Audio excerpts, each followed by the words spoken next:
Hello, good morning student. बच्चों, आज मैं पढ़ाऊँगी आपकी कृतिका की बुक का चैप्टर नंबर 3, जिसका नाम है सना सना हाथ जोड़िए, जिसके लेखक हैं मधु काकरिया। मैंने आपको इसके दो वीडियो में आपको एक्सप्लेन किया था, यानी मैंने आधा चैप्टर कर दिया है। अब मैं जो है तीसरा पैराग्राफ है जो यहाँ से पेज 20 से आपको समझाऊंगी। क्या है?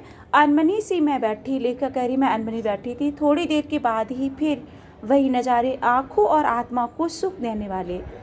कहीं चटक हरे रंग का मोटा कालीन ओढ़े तो कहीं हल्का पीलापन लिए तो कहीं पलस्तर उखड़ी दीवार की तरह पथरीला, और देखते देखते परिदृश्य सब छूमंतर, जैसे किसी ने जादू की छड़ी घुमा दी हो।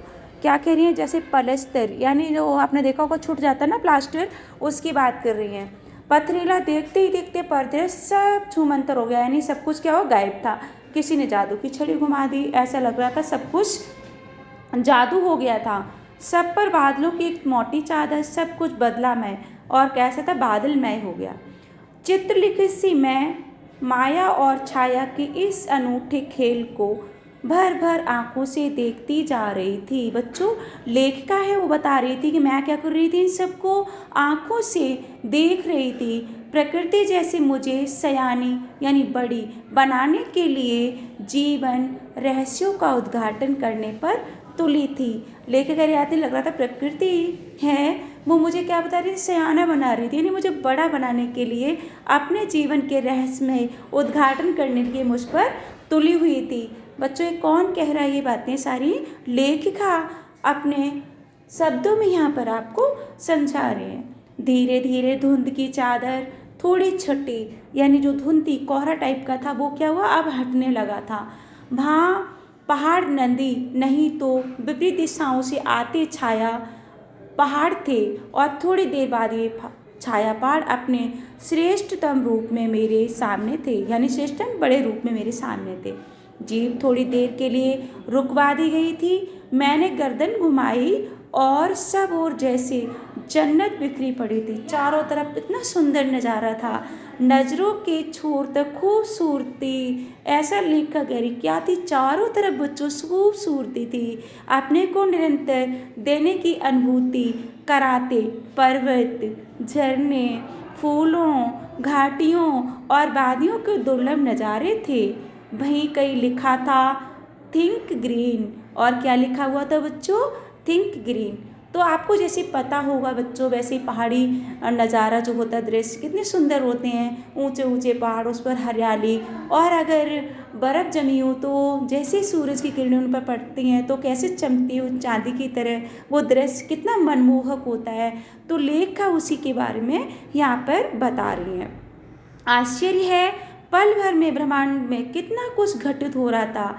संत प्रवाहमान झरने, नीचे वेग से बहती बिस्ता नदी, जो तिस्ता नदी थी वो वेग यानी तेजी से बह रही थी। सामने उठती धुंध, ऊपर मंडराते आवारा बादल, मध्यम मध्यम हवा में हिलोरे लेते, यानी मध्यम यानी धीरे धीरे हवा में हिलोरे लेते बादल थे। प्रियता और रोहड़े के फूल अब अपनी अपनी लय, तान और प्रवाह में बहते हुए चैरविती, इसका मतलब क्या है बेटा? चैरविती का मतलब क्या है?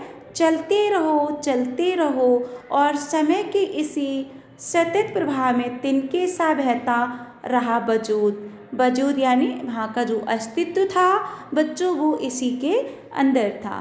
पहली बार एहसास हुआ जीवन का आनंद है यही, क्या चलाए माने सौंदर्य।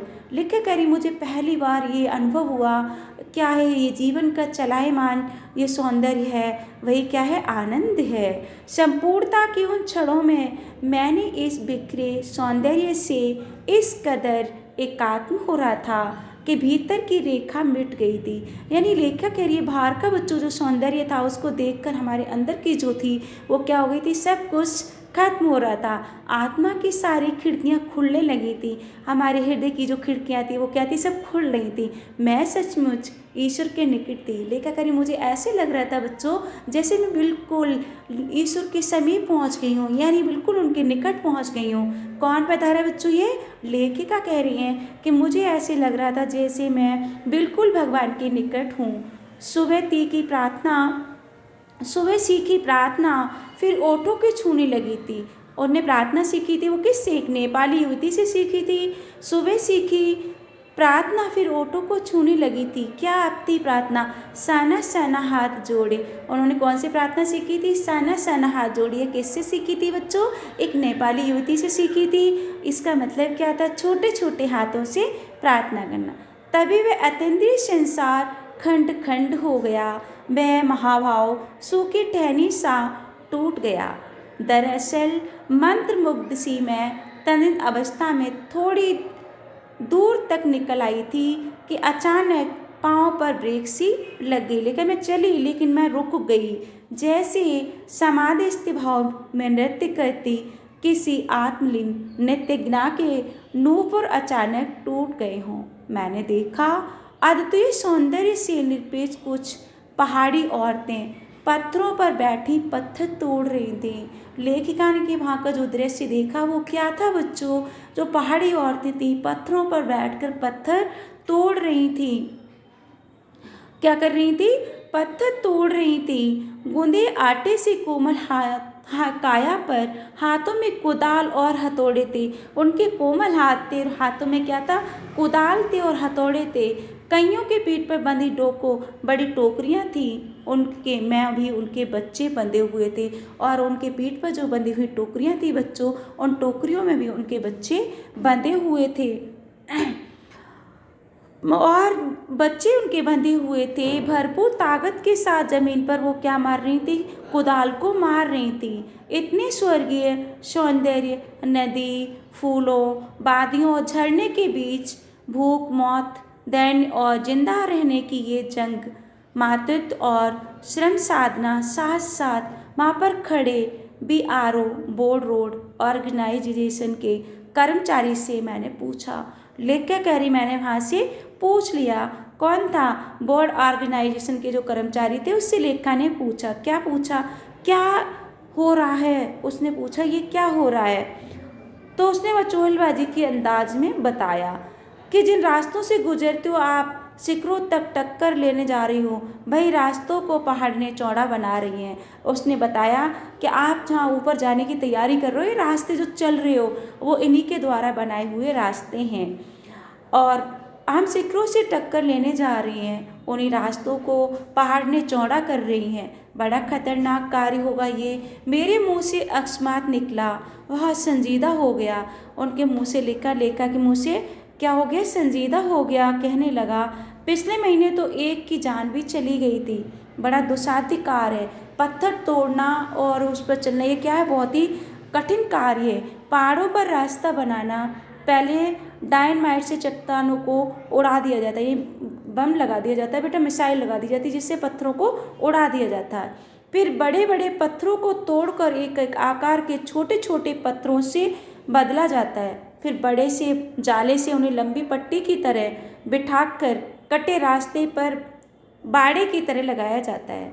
जरा सी चूक और सीधा पाताल प्रवेश, यानी कह रहे थोड़ी से भी अगर चूके तो कहाँ पहुँचेंगे, सीधे पाताल में। तो लेखा थी ये उनसे पूछ रही थी और उन्हें बता रही थी।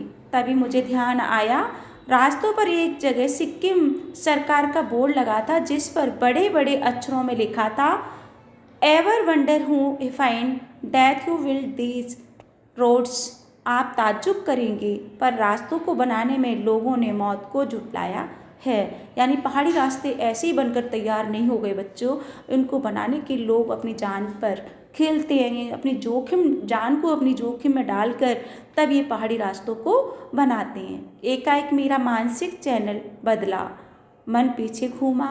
इसी प्रकार एक पलामू गुलमाल के जंगलों में देखा, पीठ पर बच्चे को कपड़े से बांधकर पत्तों की तलाश में बन बन डोलती आदिवासी युवतियाँ, उन आदिवासी युवतियों के फूल हुए पाँव और इन पत्थरों की तोड़ती पहाड़ों के साथ बड़े उठे थे। एक एक कहानी कह रहे थे।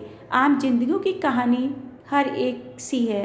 सारी भलाई एक तरफ, सारे आंसू अभाव यातना वासना एक तरफ। तो बेटा ये था हमारा आज का सना सना हाथ जोड़िए का।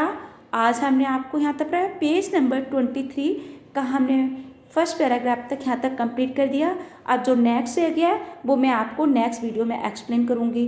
तो बेटा ये हमारा जो चैप्टर था सना वाला, ये चैप्टर मैंने आप लोगों को समझा दिया। ठीक है, आप लोग बेटा इस चैप्टर को ढंग से पढ़ेंगे और पढ़ने के बाद इसे याद कर, जो शब्दार्थ है इनके वो भी याद कर लेंगे।